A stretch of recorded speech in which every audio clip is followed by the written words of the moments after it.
নমস্কাৰ মই মজিদ বন্ধুসকল বলগতে চামক আজি সন্ধিয়াৰ 7টা গুৰুত্বপূৰ্ণ খবৰ। প্ৰথমটো খবৰ, গুৱাহাটীত পুনৰ ভয়ংকৰ ঘটনা। এইবাৰ পত্নীক হত্যা কৰি স্বামীয়ে থানাত কৰিলে আত্মসমৰ্পণ। ৰুবুল শৰ্মা নামৰ এইগৰাকী যুৱকৰ ভয়ংকৰ কাণ্ড। গুৱাহাটীত পুনৰ আন এক ভয়ংকৰ ঘটনা। এইবাৰ মহিলাক নৃশংসভাৱে হত্যা কৰিলে স্বামীয়ে। শ্ৰেয়া ভট্টাচাৰ্য নামৰ মহিলাগৰাকীক লোৰে মৰিয়াই হত্যা স্বামীৰ।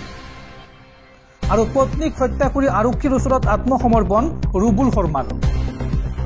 দম্পতিটোৰ আছে এটি 2 বছৰীয়া কন্যা শিশু। পাৰিবাৰিক কন্দলৰ বাবে এই হত্যাকাণ্ডৰ সন্দেহ প্ৰকাশ কৰা হৈছে। পৰৱৰ্তী খবৰ, আমেৰিকাৰ পৰা অবৈধ ভাৰতীয়ক লৈ আহি পালে দ্বিতীয়খন বিমান। বৰ্তমান আমেৰিকা ভ্ৰমণত আছে প্ৰধানমন্ত্ৰী মোদী আৰু নৰেন্দ্ৰ মোদীৰ চকুৰ সন্মুখতে পুনৰবাৰ 116গৰাকী ভাৰতীয়ক উভতাই পঠিয়ালে ডনাল্ড ট্ৰাম্পে। প্ৰধানমন্ত্ৰী নৰেন্দ্ৰ মোদী আমেৰিকাত থাকোতে 116গৰাকী প্ৰৱাসী ভাৰতীয়ক পুনৰ ভাৰতলৈ উভতাই পঠিয়ালে আমেৰিকাই। 16 ফেব্ৰুৱাৰী 2025 দেওবাৰে অৰ্থাৎ আজি পুৱাই অমৃতসৰ বিমানবন্দৰত অৱতৰণ কৰে আমেৰিকাৰ পৰা অহা এই বিশেষ বিমানখন। উল্লেখ কৰা প্ৰয়োজন যে পূৰ্বে যেনেদৰে শিকুলি লগাই ভাৰতীয়সকলক দেশলৈ প্ৰেৰণ কৰা হৈছিল, এইবাৰ অৱশ্য তেনে কৰা নাই আমেৰিকাই। প্ৰশাসনে সদৰি কৰা অনুসৰি আমেৰিকাই প্ৰেৰণ কৰা এই 116গৰাকী প্ৰৱাসী ভাৰতীয়ৰ ভিতৰত 67গৰাকী পাঞ্জাৱৰ আৰু 33গৰাকী হাৰিয়ানাৰ। ইয়াৰে 7গৰাকী গুজৰাট, 3গৰাকী উত্তৰ প্ৰদেশৰ আৰু 2গৰাকী গোৱাৰ, 2গৰাকী মহাৰাষ্ট্ৰৰ আৰু জম্মু কাশ্মীৰ, ৰাজস্থান, হিমাচল প্ৰদেশৰ 1গৰাকীকৈ লোক আছে এই বিমানৰ ভিতৰত।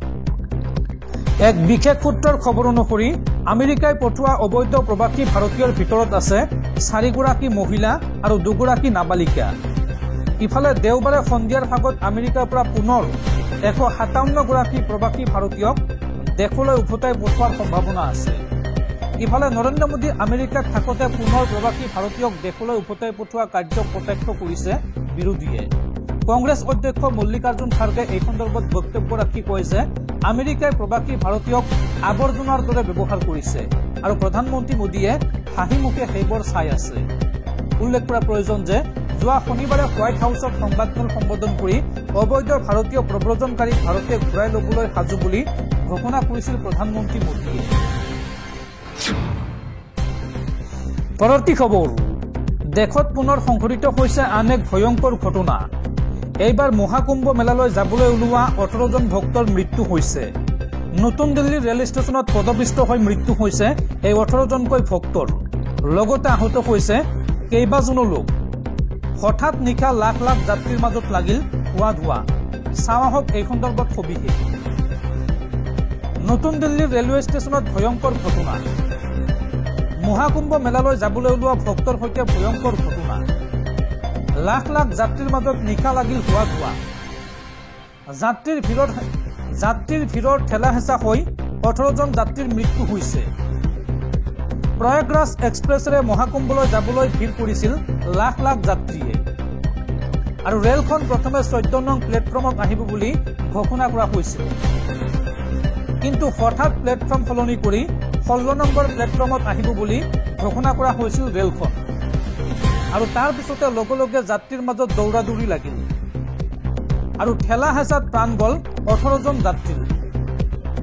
মৃতকৰ সংখ্যা আৰু বৃদ্ধি পোৱাৰ আশংকা কৰা হৈছে। লগতে এই ঘটনাত আহত হৈছে আৰু বহুতো লোক। আৰু নতুন দিল্লীৰ এই ৰেল ষ্টেচনত পদপিষ্ট হৈ নিহত হোৱা লোকৰ পৰিয়ালক 10 লাখ টকাৰ আৰ্থিক সাহায্য দিব ৰেল বিভাগে। লগতে এই ঘটনাত গুৰুতৰভাৱে আহতসকলক দিয়া হ'ব 2.50 লাখ টকা অৰ্থাৎ 2.5 লাখ টকাৰ এককালীন সাহায্য আৰু সামান্যভাৱে আহতসকলক 1 লাখ টকাৰ এককালীন আৰ্থিক সাহায্য ঘোষণা ৰেল মন্ত্ৰালয়ৰ। দৰ্শকসকল আৰু বহুতো গুৰুত্বপূৰ্ণ খবৰ আছে।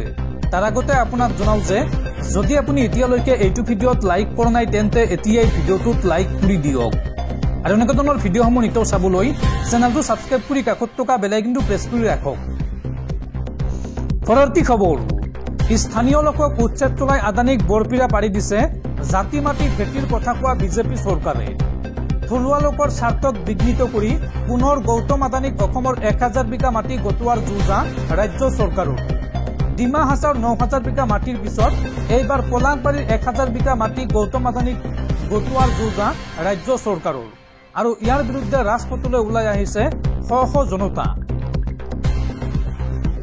স্থানীয় লোকক উচ্ছেদ চলাই আদানীক বৰপিৰা পাৰি দিছে এইখন চৰকাৰে। থলুৱা লোকৰ স্বাৰ্থক বিঘ্নিত কৰি পুনৰ আদানীক অসমৰ ১,০০০ বিঘা মাটি।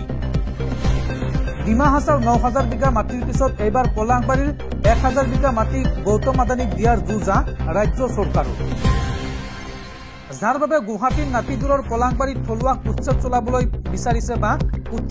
বিচাৰিছে ৰাজ্য চৰকাৰে। আৰু এই ঘটনাক লৈ ক্ষোভিত হৈ পৰিছে পলাশবাৰী ৰাজচক্ৰৰ অন্তৰ্গত বৰদোৱা বাগানবাসী ৰাইজ। জাতি মাটি ভেটিৰ কথা কোৱা বিজেপি চৰকাৰৰ নে কাণ্ডক লৈ এতিয়া গৰজি উঠিছে অঞ্চলবাসী।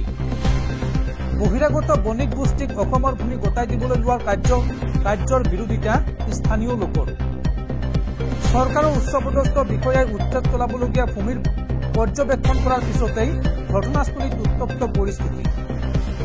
ৰাজ্য চৰকাৰৰ এই সিদ্ধান্তৰ বিৰুদ্ধে প্ৰতিবাদী কাৰ্যসূচী ৰূপায়ণ কৰিলে স্থানীয় লোকে।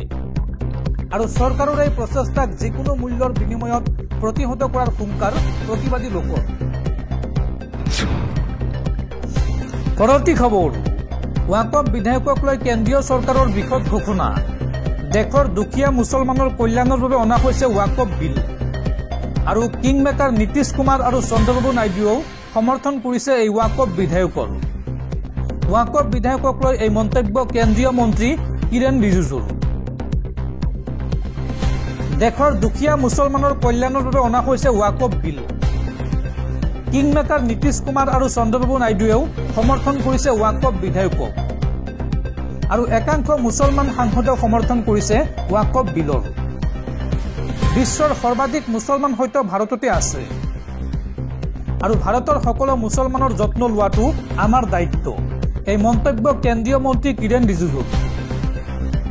কেন্দ্ৰীয় মন্ত্ৰীগৰাকীয়ে লগতে কয় যে পৃথিৱীৰ আটাইতকৈ বেছি ৱাকফ সম্পত্তি ভাৰতত আছে। আৰু মুছলমানৰ মাজত দৰিদ্ৰতা বেছি আছে। ৱাকফ সম্পত্তি মানে হৈছে আল্লাহৰ বাবে।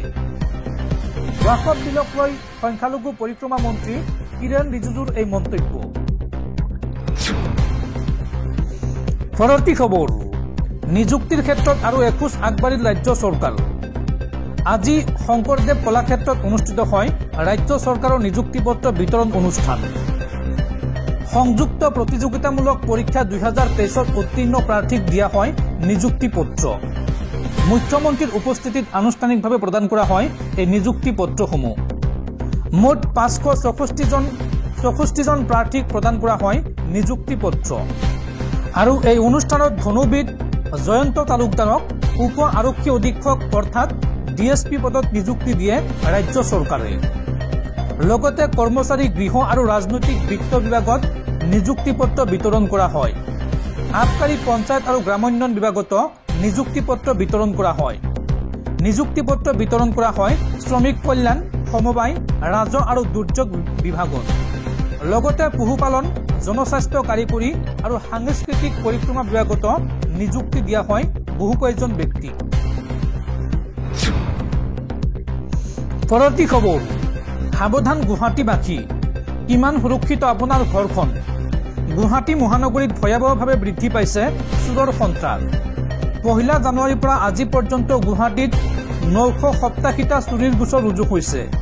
শেহতীয়াকৈ আৰক্ষীয়ে প্ৰকাশ কৰিছে এই তথ্য। আপুনি যদি গুৱাহাটীৰ বাসিন্দা তেন্তে সাৱধান হওক। দিন হওক বা নিশা, আপোনাৰ গুৱাহাটীৰ ঘৰখন কিমান সুৰক্ষিত। গুৱাহাটী মহানগৰীত ভয়াৱহভাৱে বৃদ্ধি পাইছে চোৰৰ সন্ত্ৰাস। 1 জানুৱাৰীৰ পৰা আজি পৰ্যন্ত গুৱাহাটীত 987টা চুৰিৰ গোচৰ ৰুজু হৈছে। আৰু এই সময়ছোৱাত গুৱাহাটীত চুৰি কাৰ্যৰ সৈতে জড়িত 273টা চোৰক গ্ৰেপ্তাৰ কৰা হৈছে। গুৱাহাটীৰ বশিষ্ঠ আৰক্ষীয়ে গ্ৰেপ্তাৰ কৰিছে সৰ্বাধিক চোৰ। যোৱা 1.5 মাহত বশিষ্ঠ আৰক্ষীয়ে গ্ৰেপ্তাৰ কৰিছে 62টা চোৰক। ইয়াৰ ভিতৰত দিছপুৰ আৰক্ষীয়ে গ্ৰেপ্তাৰ কৰিছে 22টা, গড়চুক আৰক্ষীয়ে গ্ৰেপ্তাৰ কৰিছে 16টা চোৰ।